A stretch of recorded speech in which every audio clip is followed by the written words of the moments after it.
Greetings and welcome to Live from Caid. Tonight's special guests are the Great Western War Stewards, Maestra Claudia, Master Christian, and Dame Ismay. And featuring a live performance by Maestro Lot Ramirez. Me, I'm your announcer, Master Bjorn of the Northern Sea. And here's your host, Master Laertes McBride. Well, greetings and good evening, everyone. I hope you're doing well. Welcome to this week's show. We have a really good show today, and I hope you enjoy it. Of course, first things we want to do is get the kind of the announcements out of the way. First off, since last we spoke, I hope you noticed that Pennsic has been postponed for the year. So next year will still be Pennsic 49. So just so you know, it's only been postponed, not canceled. Their Majesties also announced that there will be an online court on May 24th. Details will be coming out as we get closer to that date. It's going to be replacing the Potrero court that would have happened on that date. So be sure to keep an eye out on the Kingdom Facebook group for any announcements on that timing. And then just kind of to touch on the reminder that May events have been canceled throughout the Kingdom. I know there were some really awesome ones planned, up to and including Potrero. So let's see what we can do to bring that kind of fun and enjoyment that we had online. So that's enough of the announcements. Let's bring in my good friend Bjorn. Here we go. Hi, Bjorn. Hello, my friend. How are you? I'm good. How are you? Doing quite well. We're seeing a lot of art out there right now, and it's been really exciting. Right, isn't the online contest, that was this past weekend, correct? Yes, the Blotand Challenge took place. Voting is still going on. It goes on until 8 o'clock this evening, so you've only got a few more hours to look at the top 5 finalists. And it was all over. We had instrumental and vocal. We had static displays of a shield, a chamfron. We had like a treat bag. It was really, really cool to see all the various aspects and facets of the arts and sciences displayed. And I think some of the things that we did might actually fold their way into Crescent Artisan or even Pentathlon because of how necessity required us to do the judging.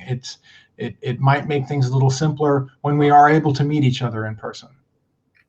Awesome. So one of the things I'm looking for is, did you notice that there's the Kingdom Dance video went out? I have been noticing, and strangely enough, I'm glad you brought that up because one of the websites that we're going to be talking about today is actually not really a website, but it's the SCA Facebook page. So it's Facebook / Society for Creative Anachronism. And on that page, but also you can find them on YouTube, and many of the people have shared them on their individual pages.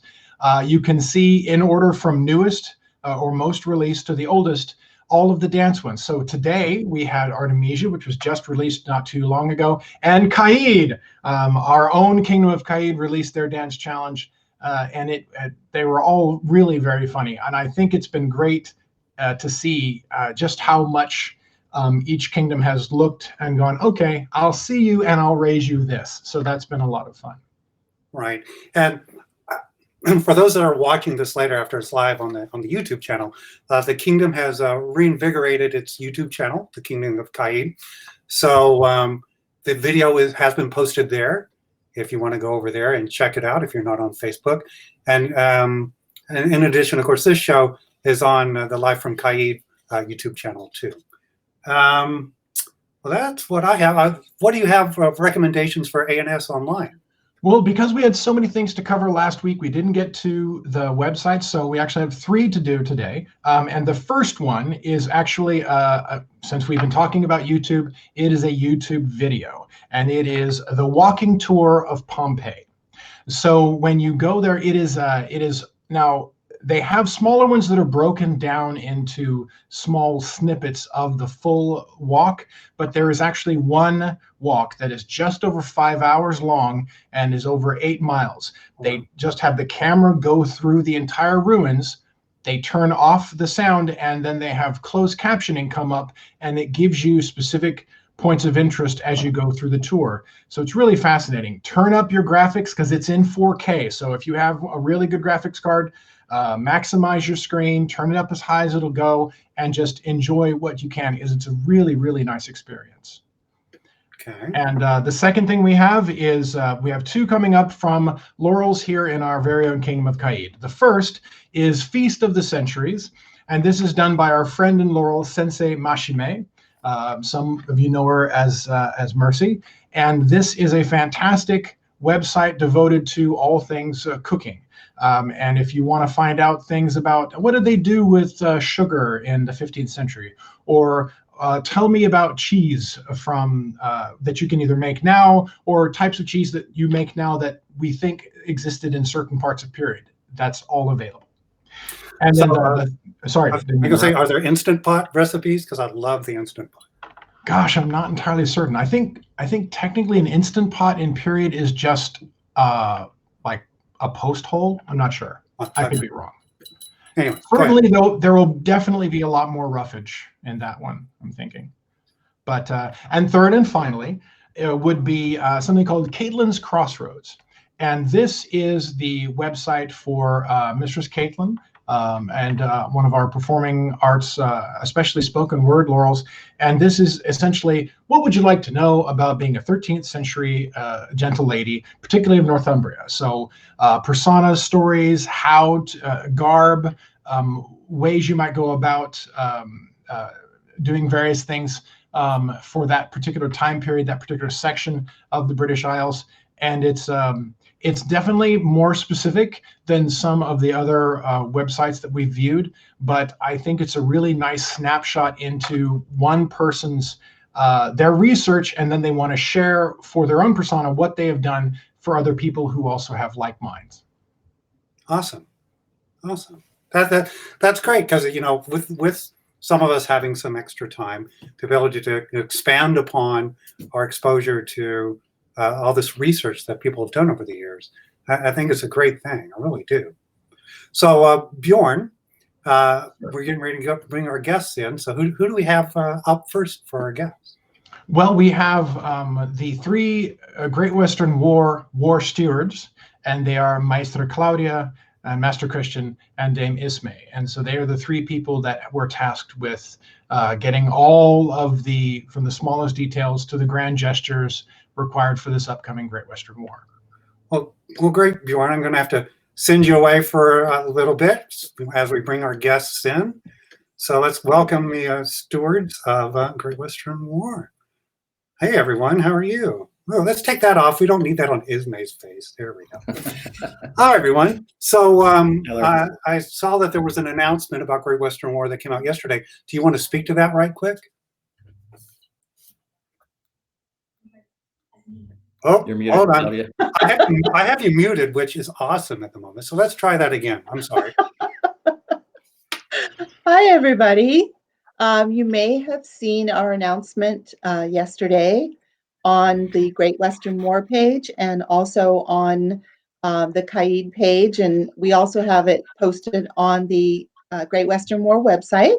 But we are just wanted to let you know that we're going to consider a lot of different things before we make a decision on whether we're going forward with Great Western. But for now, we're looking forward to it, and we will be monitoring all of the state and local restrictions. And we're just crossing our fingers that everything's going to be open up and we get to see all of you at Great Western War.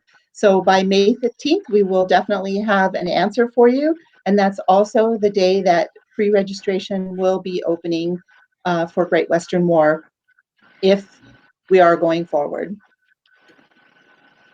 Well, that's great. I mean, there's so many different factors that are beyond your control. I mean, the current environment, the state and local regulations. I mean, it's a tough event to be a steward for in the first place. I can imagine the logistics and difficulties that are going on, just trying to balance everything else that's going on right now. It's crazy. Absolutely. But And one of the things I thought would be a great opportunity to have you guys here tonight is just to talk about what really is involved being the steward of Great Western War, having 2,500 people there that you're having to build a little village around that's up for a week, and bringing it back down and making sure everything's covered and served. It must be very challenging. Now, most teams that I've seen have been two-people teams. I'll have three to help with the load. Maybe each of you could talk about the areas of responsibilities you have for it. Christian, why don't you just kind of go first? Sure. We decided to divide up into three different platforms this year. My responsibility is generally going to be around activities. So that is going to be the gaming that we plan on having, also any fighting scenarios, anything regarding any activity at the war itself. And Claudia can speak next on what her responsibility is. Well, I am sort of the front of house and administrative. So I'll be in charge of the volunteers and probably HQ, anything that has to do with seeing all of our guests. That is my responsibility. Ismay, what are you doing? I am doing back of house.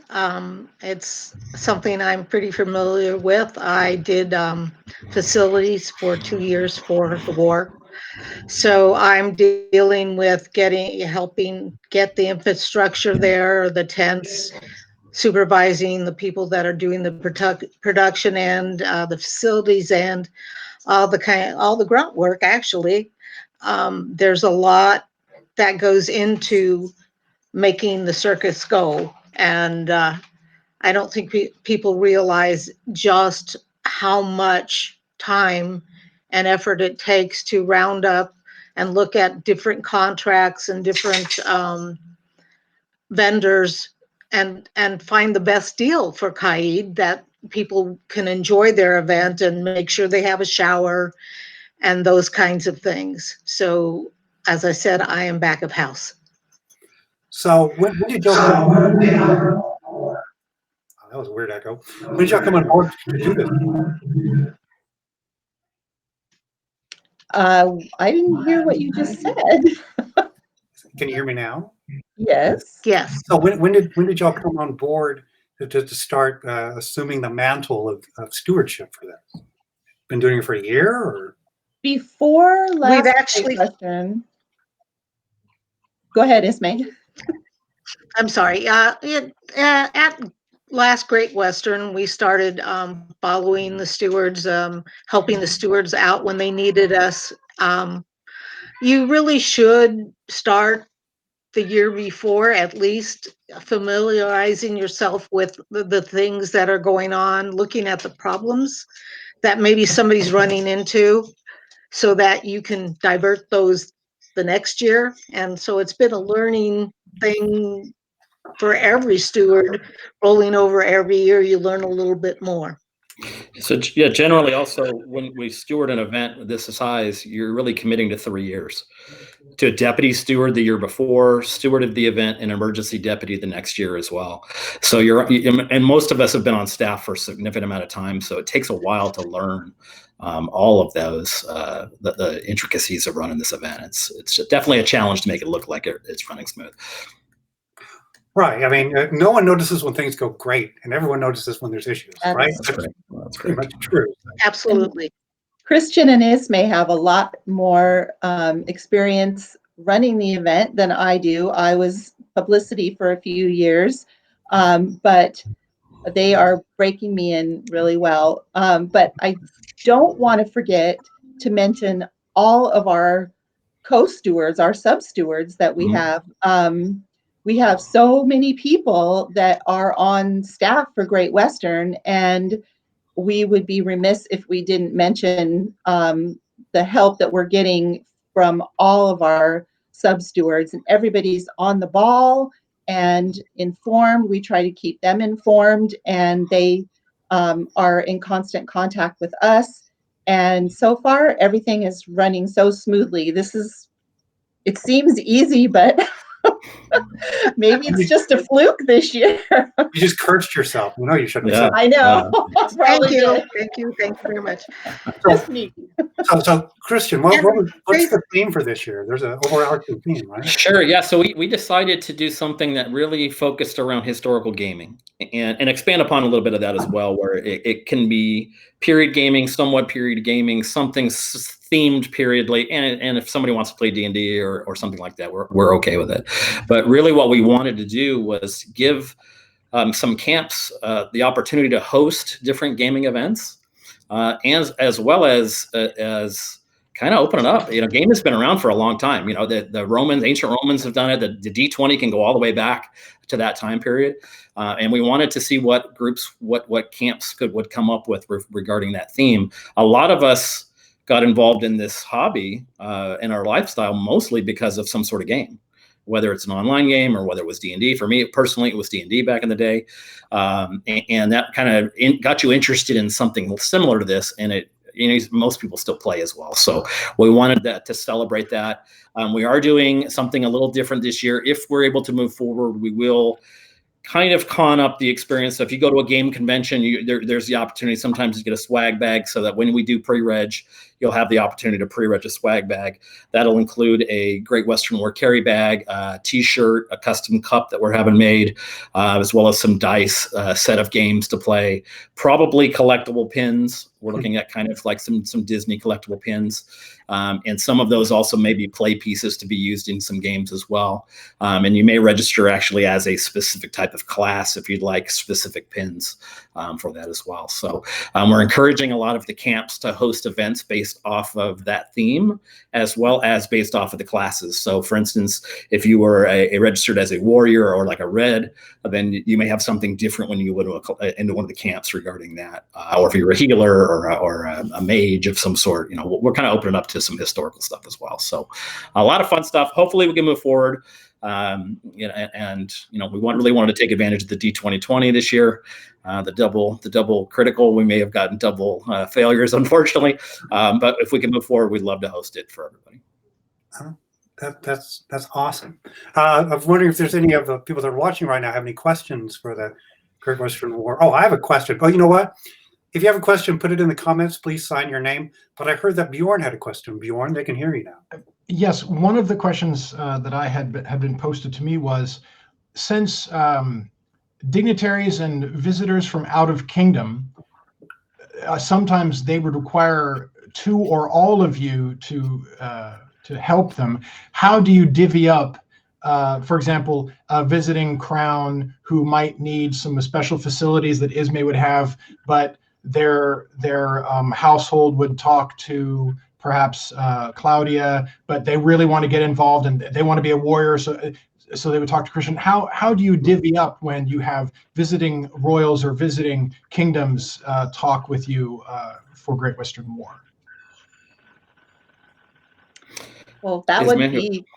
you Go wanna ahead, take that? Ismay. Go ahead, Claudia. We have a special steward for that called a royal liaison. Yeah. And our royal liaison will talk to any of the visiting royals, and they contact them in advance to find out exactly what their needs are.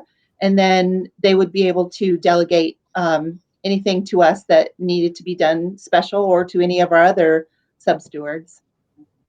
We also have a special event steward as well that will handle any as I say, they wanted to run a specific party or a themed tournament or something like that. We would be able to facilitate that as well. Our sub stewards are amazing. We wouldn't be able to do this without them. Yeah. Well, and the back of the house stuff, I would certainly be in contact with facilities and production to, first of all, even figure out if we can give that kind of assistance. You know, there are times where there are things that are out of our hands, but we do try as much as we can. Both the facilities steward and production are good guys. They want to please other people, and everyone in the back, the roads, everything.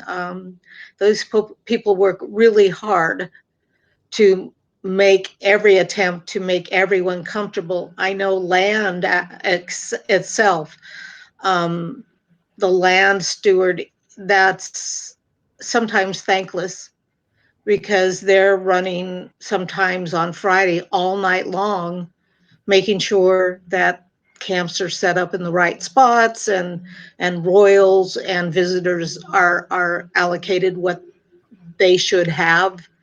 And there's always times where there's a special case or something we need to punt. And I think the whole staff is pretty good at thinking on their feet and getting problems resolved and making it smooth for our guests. Part of our theme this year is hospitality. We want our guests to be happy. We want them to go away and give us the 5-star rating. Thank you. Well, that's awesome. Now, we've gotten a few comments in the comments about things that, like suggestions if the event is unfortunately postponed.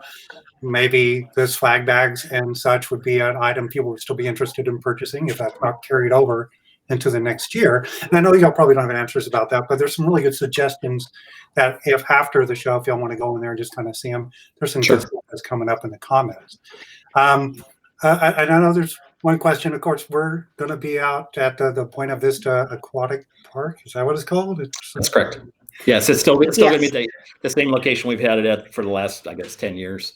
Right. Buena Vista Aquatic Park just outside of Taft. Right. Okay. I don't see anything else. So what we're going to do is I like to, test the knowledge of the people that come on the show. So I thought, you're wars, right? And we're a historical recreation group. So all of y'all should know your history about wars from 1600s and before. So I decided not to ask about that. But what I really want to ask about is the different wars across the SCA. So give y'all about 60 seconds to tell me which kingdom hosts these inter-kingdom events and see just how many you can know. Are y'all up for this? Sure. All right. Sure. So I'm calling this war, what is it good for? I'll start off easy. Estrella. Estrailla's Kingdom of Apenville. Yes. Oh, look, Christian's not even looking. He's like, whatever. I know that one. Pinzy. Pensick? Uh-huh. Nope. Nope. Yes, No. it's Nope. not. It's It's a Cooper's Lake event. Ethelmark. Ethelmark. Yes. Oh. There you go. Okay. Half point. Former of these. The Battlemore. Battlemore. Battlemore It's is Outlands. Yeah. Yeah. Atlas. I knew that. Outlands. War of the Lilies. What was that one? War of the Lilies. That's Callantyr. Oh yeah, Calendar. Correct. Yes. Gulf Wars. Trimaris. Glenavon. And Auburn. Glenavon. So Onsteora and Trimaris wanted to have a fight, so they take over Glenavon. Oh, here's one. West Ontier War. That's a tricky one. It alternates back and forth between the West and the Ontier every year. Right. So who has? But it's in on tier. It is located in Ontier. There you go. See, and well, that's it. That's all of them. Y'all did That's it. pretty good. Yeah. So how about that? Oh, and look, people are playing along. So I want to take this opportunity to thank you for all the hard work that goes into putting on such a huge event and having to deal with these extra complexities that are going on. I'm sure just kind of layers on the fun you guys are having.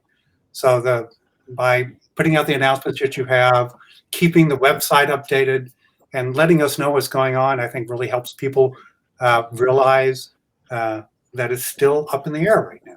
But getting that communication out and letting everyone know, I think, is a big help. But I mean, just on my behalf, thank you so much for everything you do. Again, look at the comments that were done. All these people are thanking you and your predecessors that have done this job of just making it such a fun event. So thank you so much for coming on the show tonight, talking about it. I'm sure everyone's looking forward to see what's going to happen on May 15th. And you're always welcome to come in and talk more about the event. So thank you. Thank Thank you. you so Thank much. you for having us. Thank you indeed. Thank you. All righty. Well, we're going to make them go away for a minute and bring back our dear friend Bjorn. So you're going to have to watch me click something for a moment. And then Bjorn will be magically appearing by my side. Here he comes. Hi, Bjorn. Hello again. So it's very interesting. I mean, I do not relish the position they're in, but the amount of work and effort and time and dedication that they're putting in just to make it happen and plan for it, that's amazing. It is it's tireless work. They've all been amazing, and as Ismay had said, especially I know that they've been in some instances deputies for various positions for numerous years, and it takes that kind of dedication to put on something where the logistics are incredible during any year, but especially this year where we don't even know what's coming. It's like trying to catch a golf ball in the middle of a tornado with a pair of chopsticks. I'm sure someone can do it, but it doesn't seem pretty easy to me. So, right, and I know they're looking out for what's best for the kingdom and the participants and the people that are going to be there and the support staff, and trying to balance that with the desire for us just getting back together and having a good time. So, absolutely, it's pretty challenging time. So before now, we're going to go to our next guest. Who do we have to entertain us this evening? We have a dear friend of yours and mine, someone we've both known for many years. He is an excellent swordsman, a wonderful artisan, and that is why we have him with us today. We have the incomparable Master Lot Ramirez, who will be doing Bardic for us today. Thank you, Bjorn. And here comes Lot right here. Hey, Lot. Oh, you're muted. This is awesome. Hold on. Now you're not. Hi, Lot. Hi, Laertes. Now I can speak. Welcome to my virtual campfire. Great Western War already made here at the warm Dracast. We were talking before the show how much I enjoy the effort you put in to give the ambiance of where you normally tell stories. This is great. Yeah, well, it's a war-themed episode, and my campfire is my favorite place to perform. So, thank you for the opportunity. Yeah, I'm having a slight technical issue. I'm going to make you go away and come back and see if that fixes it. So just a second. Yeah, that's a dream right there. But, here, let's bring him back. Let's see what happens. Let's try it now. Oh yeah, we're in sync now. So how have you been in these times? I just like everybody else. I think we're hanging in there. It's a lot of stuff going around the house now, and we've been moving a lot of sword fighting instruction online and getting videos out, and I've been helping a lot with that and doing a lot a video editing. So what topics are your video fighting videos about? Mostly, a lot of it's right now how to train at home. Good advice, basic mechanics, so that people can apply stuff against a Pell or a target or just on their own in whatever space they have. That might not be used to. A lot of us are used to going to practice and fighting against a person, and then we sit at home and we don't have somebody to fight against. So we don't know what to do. How do we train the fundamentals so that when we get back out on the field, we're better and we have more knowledge? So where would one go to find these videos? Are you putting them on Facebook? They're on YouTube? Where's the best place? I've been putting mine on YouTube. I link them all on Facebook. A lot of the historical martial arts school that I teach with, and we're moving our instruction online to serve instruction online. And most of everything we try to do, I try to cross reference either between YouTube or Facebook so that people can find stuff. Try to hit SCA people a lot just so that we can all keep track. The last series I did was how to get started in cut and thrust using a longsword, because a lot of people are used to doing rapier or broadsword work and they don't know a lot of what to do with the two-handed sword. So I had a lot of questions, and it was just, here's some training stuff. Here's how to throw the basic cuts. Here's how to throw some basic steps. Train and practice these things. Now, I know we need to get your performance, but one last thing I want to touch on. Right before all this started, and I hope you don't mind if I bring it up, you actually donated a kidney to a dear friend of yours, and he was a friend in need, and you were able. So you're recovering well from that. Yeah, absolutely. I was very impressed with how well everything went. Actually, I had some of the best surgeons, and things went super well. The kidney's working really well for him, and I'm feeling great. I'm back to about 100% right now. Anyway, just occasionally feel a little twinge, just in my recovery process. But I've been full and working very hard. Feeling very healthy, so it's been great. So I'm sure every time he urinates, he thinks of you. So And on that note, I know you have a piece prepared. Do you want to speak about the piece first, or you just want to go into it? Yeah, well, this is one of my favorite pieces. I tend to either begin or end a campfire with it. I do a lot at Bardic Feasts. It was one of the first pieces I ever heard in the STA. It was written by Duke Con McNeil from Collintier and North Shield, and one of my favorite sword fighting teachers. And it really speaks to why we play in the STA. So it really is very meaningful to me. I hope it's meaningful to everybody else. And all right, thank you very much, Master Lot. You have the floor.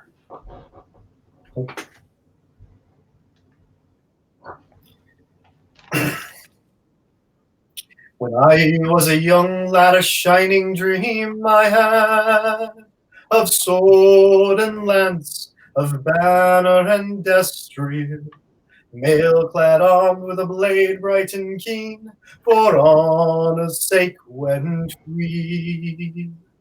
And the forests would echo with the sound of steel on steel. And so was my sleep filled with chivalry's deeds in this dream so real. When I was a young lad, a shining dream I had of a lady fair, both beauteous and gentle. Her servant I for a look or a smile, the sign of favor won. And the chamber would echo with my lady's words so dear. And so was my sleep filled with beauty and love in this dream so clear. When I was a young lad, a shining dream I had of merry nobles who hearkened to tables, while bards unequaled sang light and gay our mighty legends wove. And the great hall would echo with laughter, story, and song. And so was my sleep filled with friendship and joy in this dream so strong. I, now a grown man, live what I dreamed then. I feast at table with merry nobles, with consorts peerless in beauty and grace, and warriors mailed and strong. And the hillsides now echo with the sounds of my boyhood dreams. My waking hours are filled with delights, my dreams came true, it seems. And the valleys now echo with a call to join us and see. Still chivalry lives till honor is bright, your dreams reality.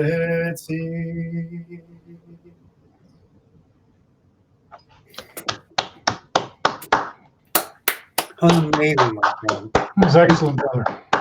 Thank you so much for coming on the show tonight and sharing that with us. That's amazing. My pleasure. and hopefully it inspires everybody to get back out there once we can see each other and participate with each other as we can online and from home. Stay safe. And I missed the opportunity to test myself against you. I've told you many times, the most joyous fights I have are when I cross blades with you. So I look forward to the time we can do that again, my friend. One day, not too far off, hopefully. Yeah, but thank you again for coming on tonight. You take care of yourself. Say hello to the family for me. I will. Thank you. Be safe, my friend. Wow, that was amazing. So, so let's look forward. As this seems to be continuing a bit, we are going to continue this show because people watch it and seem to enjoy what we're bringing to you and the updates that we have. So that's kind of looking ahead. Who do we have next week? Do you know? I don't think you know. I don't know, actually. You kept this one from me. I know. So next week will be the beginning of May, which is the anniversary of the SCA. So Yes. I thought I'd bring someone on that could speak to that. And so we're going to have Master John and Mistress Flavia on here. Oh, talking about wonderful. when rocks were soft. Fantastic. And then for the performance we're going to have, Her Grace Faiza is going to do a period dance for us. Oh, that sounds lovely. And then as we get further on into May, the Kingdom Seneschal is going to come in and explain exactly what he does, because I don't think anyone knows. And then we've also reached out and confirmed that the Society Officer for Diversity, Equity, and Inclusion is going to join us and talk about the new office and what they're accomplishing and helping the kingdom support for those changes, along with other bardic performances that are coming down the line. So I think we have a pretty good month coming up. I think so too. I think that we're definitely going to get a chance to see all the wonders of Caid and the SCA, even if we can't see it face to face up close. We can see them through these webs ethereal. So that'll be nice. Yes. Well, thank you very much again, Bjorn, for joining us this week. And thank you everyone else for coming on. And we will see you next week when we will be live from Caid. Thank you very much, everyone.